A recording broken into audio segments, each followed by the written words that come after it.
How's it going, everybody? This is Anthony with the VR Game Rankings YouTube show. You guys, of course, are dialed into the daily vlog series. This is episode 134. It is Friday, April 6th.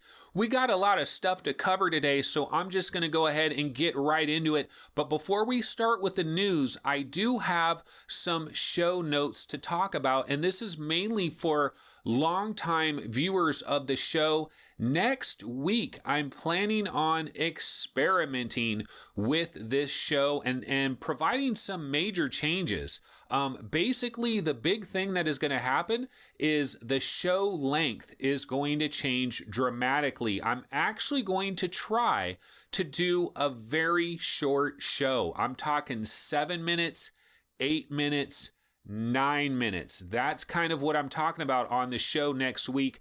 It's going to be a big change. It's going to be a huge change. Now, why am I doing this? I'm not actually doing this to try to save myself time and spend less time on this. I plan on spending the same amount of time that I'm spending right now, maybe even more time than I'm spending right now. So I'm not doing it for that. What I'm doing it for is I want to try basically a different kind of a concept with the show where there isn't a lot of mistakes, a lot of verbal flubs, a lot of just unpleasantries that go on throughout the show. This show has been relatively casual. I get up here, I record myself. I don't do multiple takes, so there's lots of little mistakes, lots of little verbal miscues, and all kinds of things like that. And I let most of that stuff slide. I do edit out a little bit here and there once in a while, but I let a lot of it slide. And so what I'm going to try to do with this much shorter show is it's going to be more tightly focused. There's not going to be a lot of straying off the beaten path. I hope to eliminate all the verbal flubs and any of those kind of miscues and just have a much tighter, dialed in show. Now, the one downside is when I sometimes go off on these 3 or 4 minute rants, I can't really do that in this new show, because if I do, that just takes up like 1/3 of the entire episode, and I don't really want to do that. So it will be a little different from that regard, but basically this is going to be an experiment. So I ask for your patience throughout the week next week. I'm going to be learning on the job. It's a completely different way for me to do the show, and it's going to be an experiment. So we'll just have to see how it works out. But basically, I'm going to allow myself the full entire week. Monday could be a disaster. Tuesday could be pretty bad. I figure by Wednesday or Thursday, I'll finally kind of get the hang of it. And by Friday, I should probably be used to it. And then I'll just have to make a decision. Do I like this new, shorter style, or do I want to go back to the longer form shows? So it's experimentation. This is how I have to learn. This is how I have to get better. And this is what is going to happen. So just wanted to give you guys a heads up as far as that is concerned. But we got a lot of stuff to get into today. And so let's just go ahead and get the party started. So story numero uno, Beat Saber is coming on May 1st. Now, I had a show a while back where I was ranting and raving about this rhythm action game Beat Saber. Like I said before, we've got quite a few rhythm action games in VR already. We have Audio Shield, we've got Sound Boxing, we've got Airtone, we've got Thumper. There's lots of different games that kind of fall into this general category, and we don't really desperately need another rhythm action game. But if anybody has seen these trailers, and I'm sure you guys have seen them, it looks absolutely fantastic. And so I think even though we don't necessarily need another one of these games, this could be the best one of the bunch by far, and we are getting this game on May 1st. I gotta say, one thing that we've seen in the VR gaming industry so far this year, I thought it was going to be kind of slow in the first half of 2018, but it's been anything but slow. So many games are coming out. So much stuff is happening. This has been a beautiful thing. And May 1st, we get Beat Saber. Now, we do not have a price. My guess, I'm going to say $29.99 is the price, but that is just a random guess. We'll have to find out when we get a little bit closer to launch. Alrighty, let's go into story number 2. Story number 2, there are some daily deals that are going on Oculus that I thought I would mention. Now, of course, this is the Friday episode. I'm usually a little bit late on Friday, and these deals expire at midnight tonight. So there's probably only going to be 3 or 4 hours left in these deals by the time I finally upload this episode, so I do apologize for that. But Arctica 1 and the original Project Cars, they are both daily deals today for Oculus, and they are both available for $15. Now, really, Arctica 1 is the one I really want to highlight here. I still think Arctica 1 is one of the most impressive VR demonstrations that we have. It is Action Jackson. Now, does it have some issues? It really does, because the locomotion, the movement system is a little bit awkward. You're basically going from node to node. But if you've ever wanted a VR game where you have guns in your hand and you feel like you are dealing some serious punishment and your guns are bam, bam, bam, you really feel the visceral nature of your guns. There's great gunplay with this game. It really feels like a Michael Bay movie. I've said that a million times, but Arctica 1 really does feel like a Michael Bay production. It is a lot of stuff is going on. There's a lot of production value, really good sound, really good visuals. At $15, I think it is a must grab. So if you don't already have Arctica 1, I highly suggest grabbing yourself Arctica 1. And then the one other deal that I wanted to mention, Arizona Sunshine. Now, Arizona Sunshine is on sale a lot of places right now for $23.99, but Green Man Gaming had a special deal where you could get Arizona Sunshine for $19.19, but this is your mileage may vary. I'm not sure if these codes are still in effect, but you want to go ahead and try either one of these codes. There's a code April 20, and there is also a code Disco 22. Okay, try either one of those codes, see if they're still in action. If they are, you can get Arizona Sunshine at a pretty good deal. If they're not active anymore, you can find the game for $23.99, which is also a relatively decent deal. All right, let's get into the next story. The next story is PAX East is going on right now as we speak, and Oculus is having Oculus Game Days at PAX East. If you happen to be in Boston and you happen to be there, you can try a number of different games at Oculus's booth.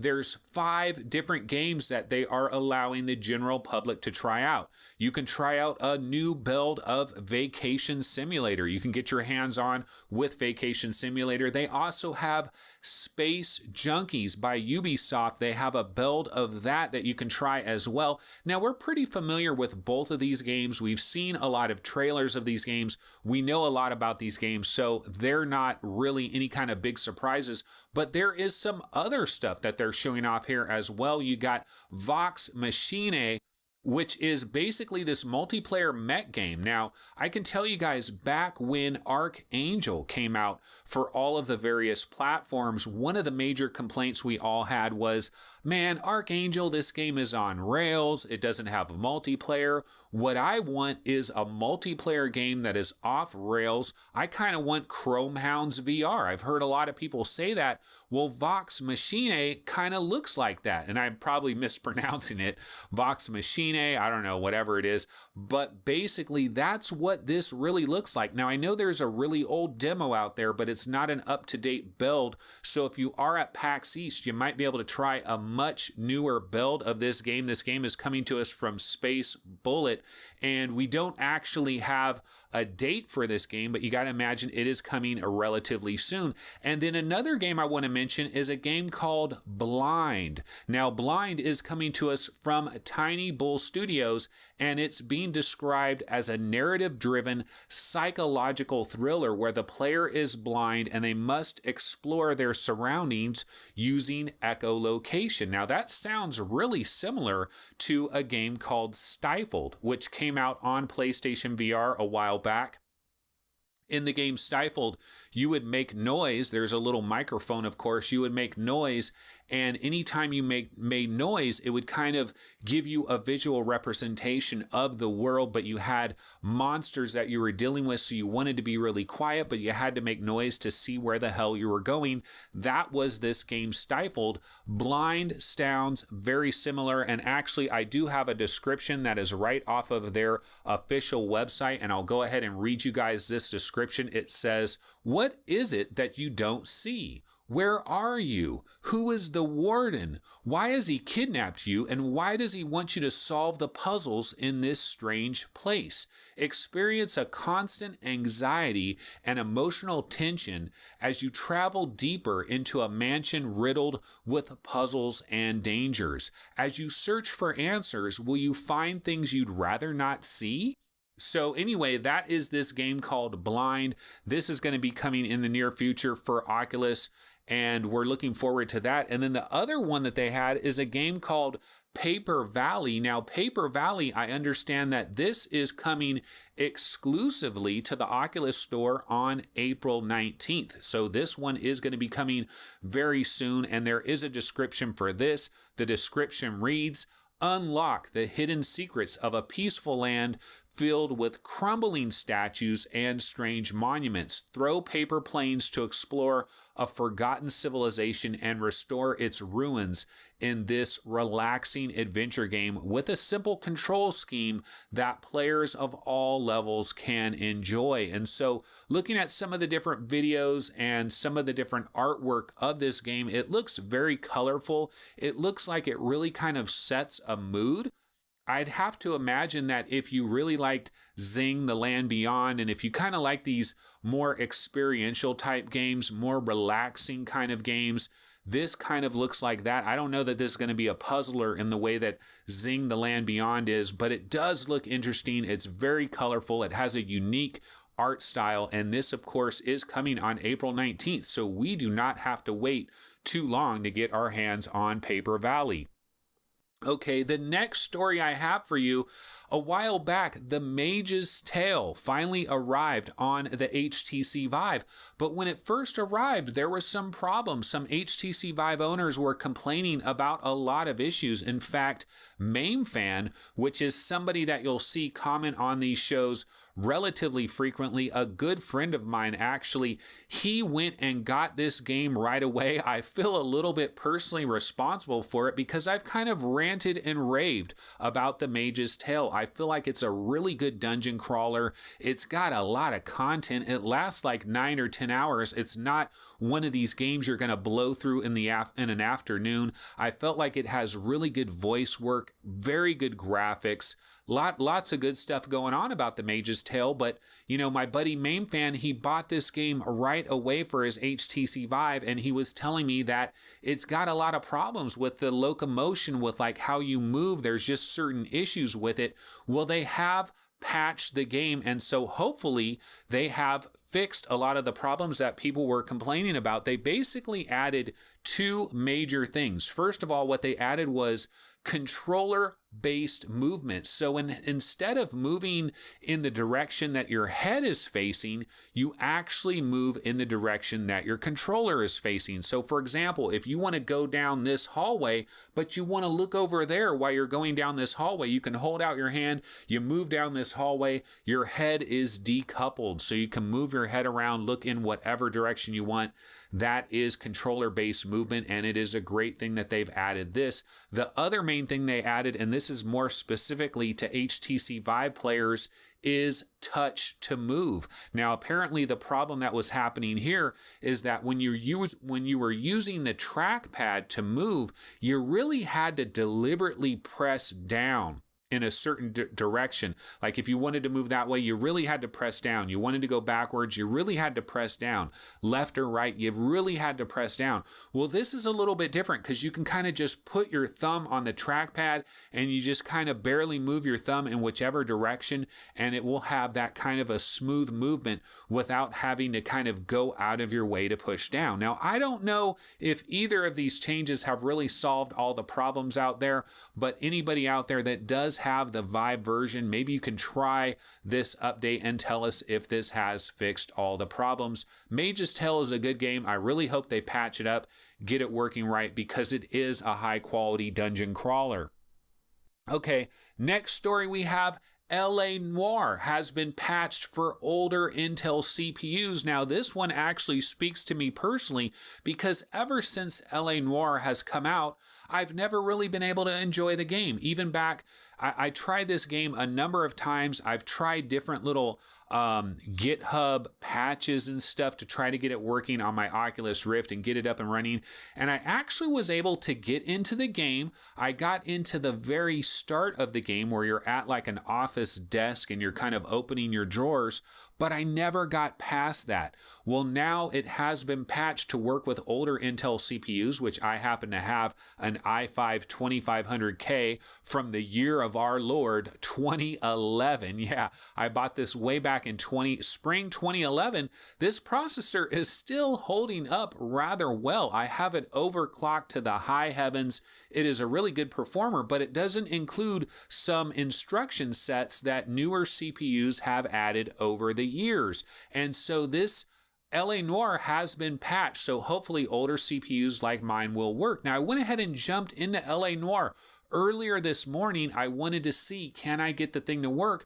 And there's good news and bad news. The good news is when I first got in there, the title screen popped up. I heard the music, just all kinds of stuff. I never saw any of that stuff before. Even though I got into the game, it was all janky. Well, now it seemed like the game was working great. And I was like, oh, good. Everything is working beautifully. But the one problem I had still is at certain points it tells you to press A to start the game or whatever, and I'm pressing A, I'm pressing A, nothing is happening. Finally, it kind of clicked and it moved to this point where it says, now look at the wall. And so you're looking at this wall and it's like new, load, cases, exit, and I have it on new, I'm looking at new, I'm hitting the A button, nothing is happening. So I'm not sure what's going on there, but everything else looked really good. The sound was working, the title screen was working. I had never seen any of that stuff before. So hopefully after this show is over, I'll go back in there,